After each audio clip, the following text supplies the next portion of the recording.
Welcome to ChoirSuccess, helping your choir or chorus survive and thrive in the 21st century. Today I have with me Dr. Philip Grant, who has a PhD in marketing from the KTH University in Stockholm, Sweden, with a focus on arts and culture.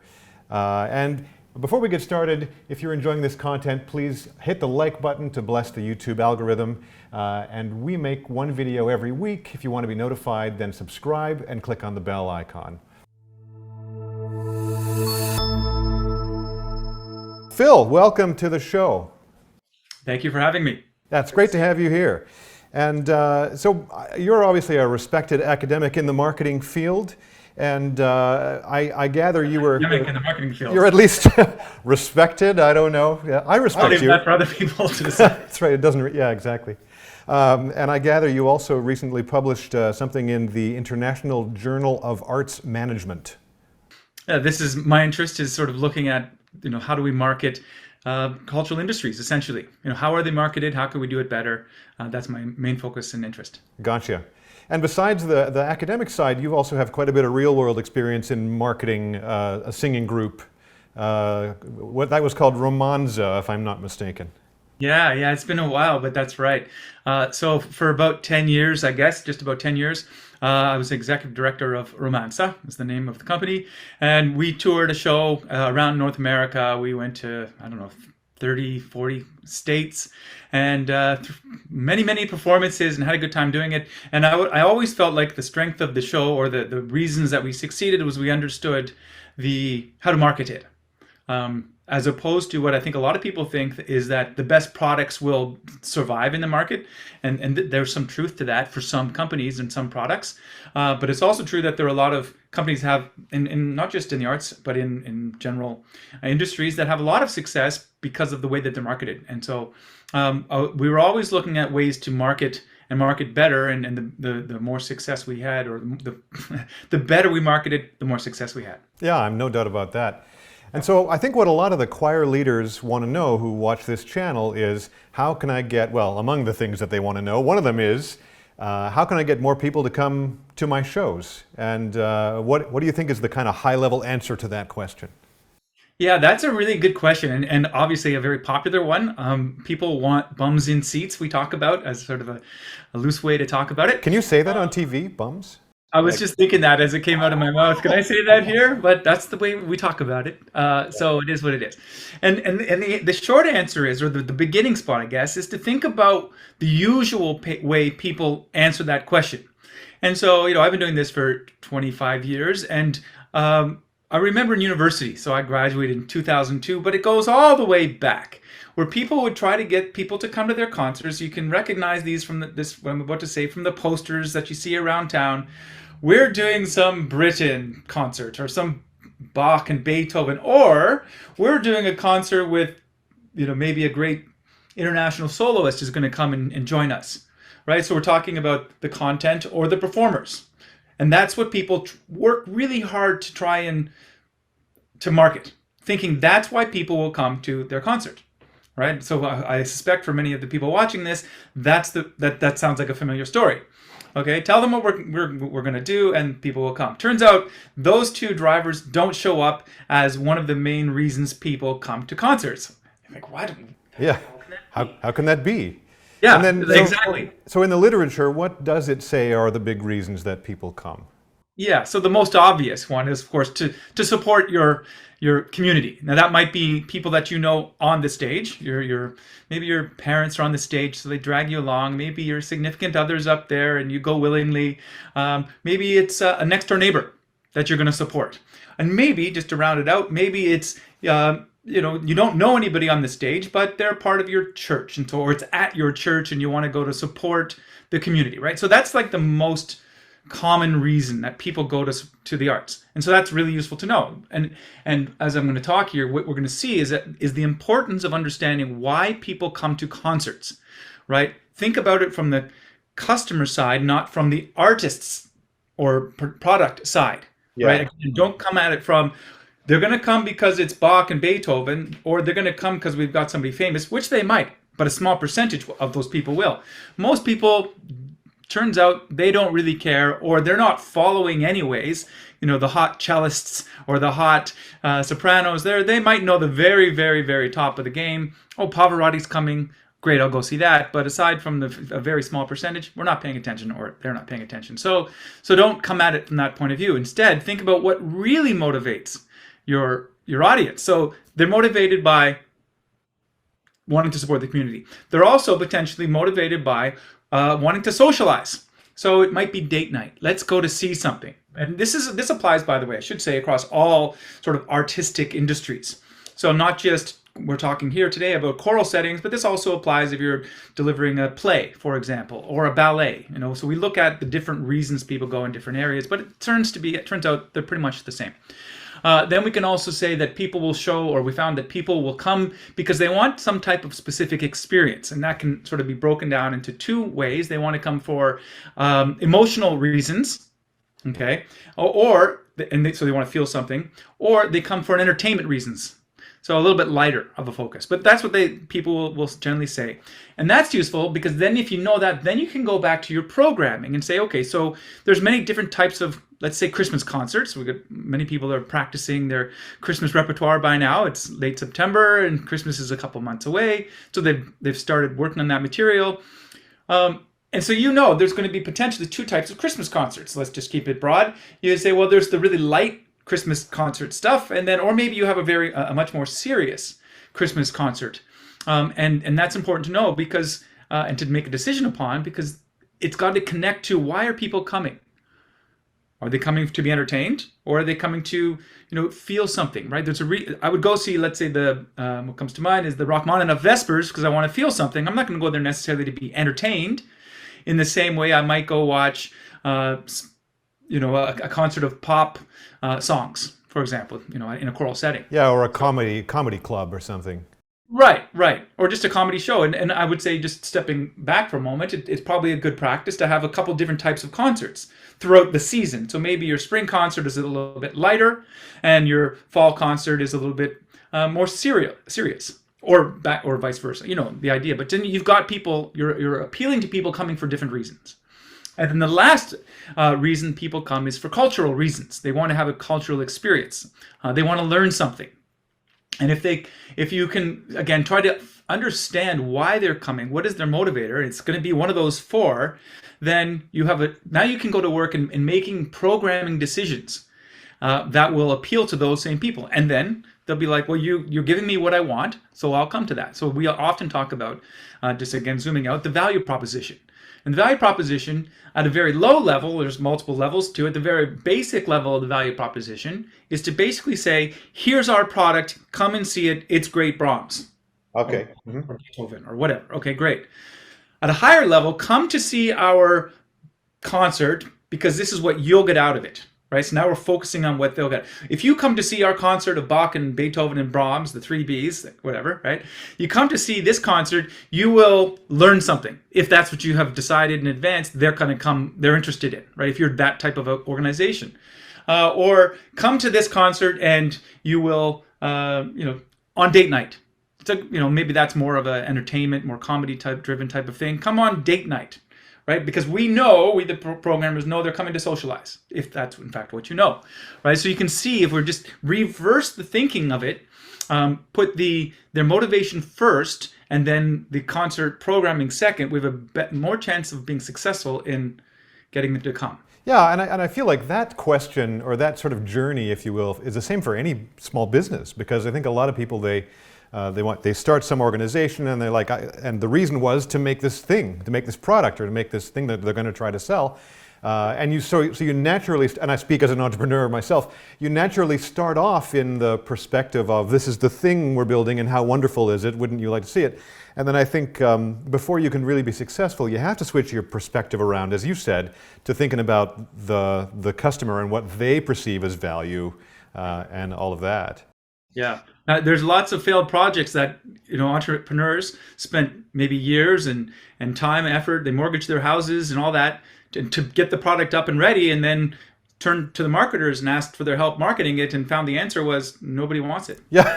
Well, that is a horrible thought. Yeah. But it happens a lot. In fact, what you should have done, and the same thing applies here, is like, what do people want? Build that, and don't build extra features they don't want, by the way. Like, give them what they want, and lo and behold, you'll have some success. So same thing applies in the arts. It's not necessarily what they want, but what drives them to go, as we've Right. talked about these motivators. And you'll have a lot more success.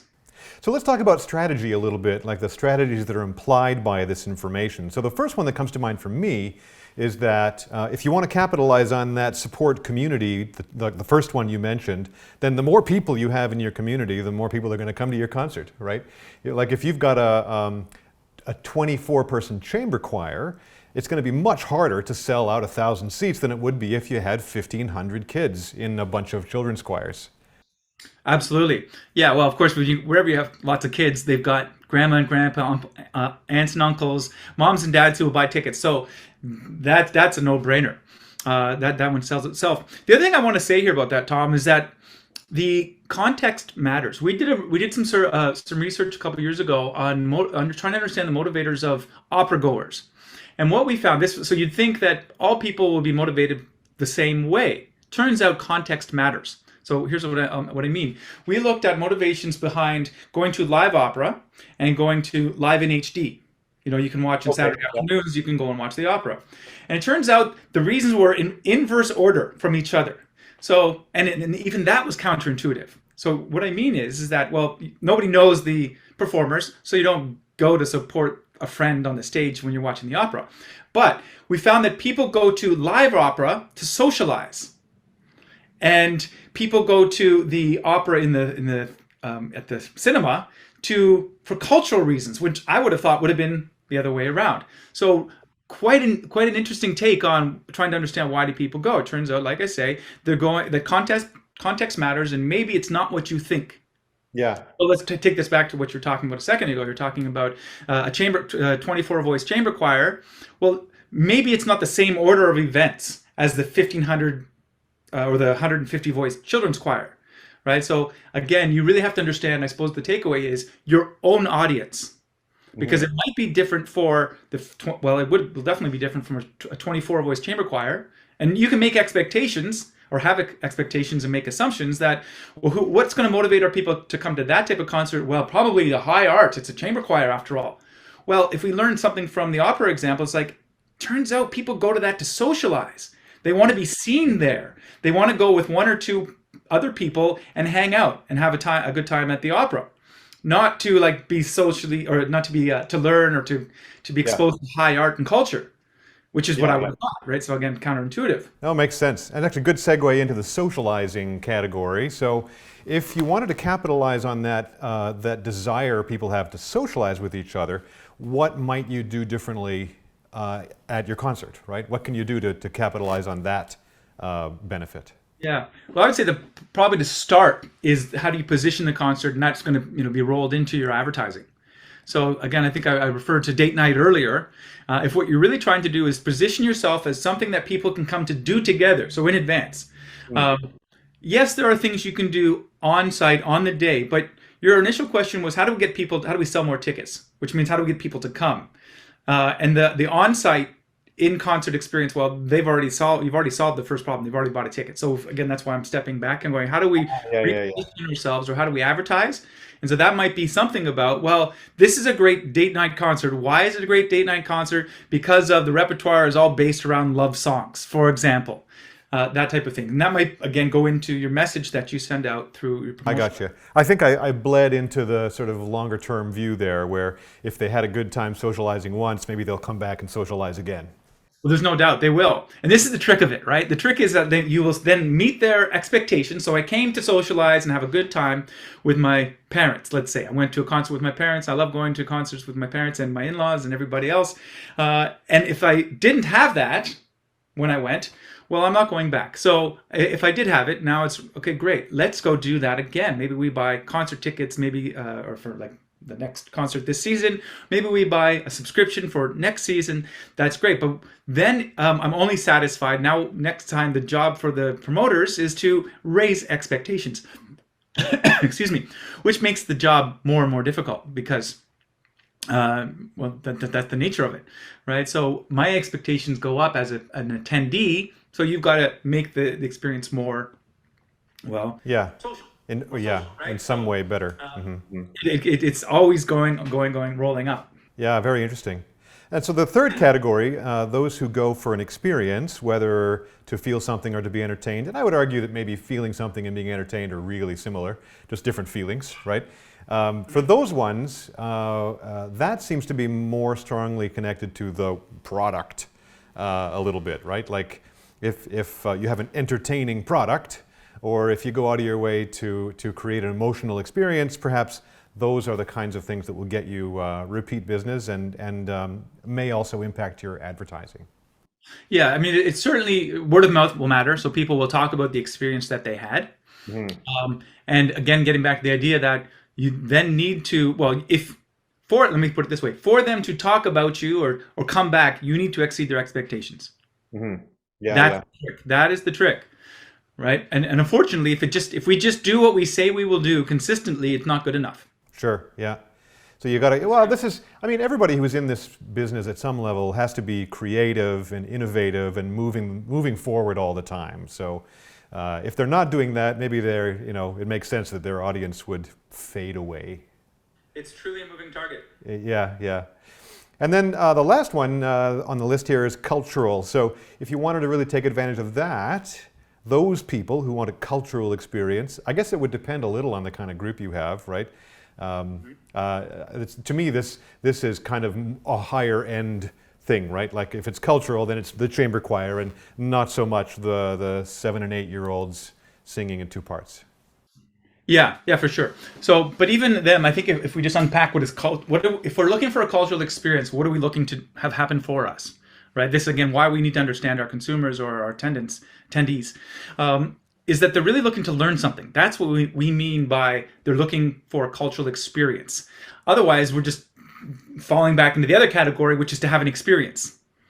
Right? Okay, The emotional thing we talked about already. So if we're talking about the cultural element, we're talking about learning something, we're talking about personal growth, seeing new perspectives in the way the world works. And so how do we do that? Well, part of it is the programming, what kind of concerts. Part of that might be, if you, again, know that that's what people are there for, is you have your conductor. So I'm talking tactics now. You have your conductor turn around and maybe talk a little bit about the song that's about to happen. And you teach them something cool. It's got to be it's got to resonate. It's got to be something that you think, and some of it's guesswork, and you try it out, and you're like, okay, so they didn't really care about that. I would maybe present those types of facts, figures, or whatever. Maybe it's about the way a composer lived and why he composed this song. But you got to find it, right? That's the job. So it might be some type of tactic like that. It might be a talk back after. It might be a preview talk, and people will come to that to see that maybe the conductor again talk about in more depth what the concert they're about to come and see. So again, you're looking for opportunities to teach, to educate, because they're looking for opportunities to learn. Yeah, yeah, that's really, really good. And then I think finally, to operationalize this, it sounds to me like if I was running a big choral organization, I would constantly need to be gathering information from any source I could get, maybe surveys or interviews or whatever from my audience to figure out why did you come or why didn't you come, something like that, and then to change my approach to get to know my audience and do what it takes to get them to come. Yeah, I don't know what to add to that. You're absolutely right. The more information you have, I mean, all the way we've been talking through this is trying to understand what motivates them. And the only real way to find that out is to ask them. Yes, right. So what you might have to do is have a draw at intermission, fill out this survey, and we want to know more about you. So and people accept that. It's like, here's why we're doing it. We're looking at what you want for future programming. So please fill out this short survey, and we're going to give away a gift basket or tickets to something or whatever, right? Whatever you can get donated by some outfit, some organization, maybe a choir member, that kind of thing. And people will give you that information, and then you've got more data. I know you could, of course, use that to collect an email list. That's a good idea. So you can, correspond with them. You can advertise to them in advance. Here's the concert. You asked for it. This is, now we're going to give it to you. Those are all ways to compound your marketing efforts. So they're all timed together is what I'm trying to say. But without that access to that information, what motivates them, you're really starting from scratch for every concert. And so you might learn they came because We built a concert that was very entertaining, and they came. And then the next concert, we built this concert that was very culturally rich, and they didn't come. Okay, now we know about our audience. That's a way to do Yeah, it. yeah. It's very expensive. Long-term trial and error way to do it, eh? Yeah, yeah. Or you could just ask them. Yeah. Well, Phil, this has been so helpful and amazing. I think it's exactly what a lot of these people who run choirs want to know. Thank you so much for being with us today. Yeah, my pleasure. Thanks for the invite. And remember, if you want to see more content like this, please press the like button so that YouTube knows that you liked it, and they'll suggest it to other people. And if you want to be notified of more videos that come out, then subscribe and click on the bell icon. Thanks very much.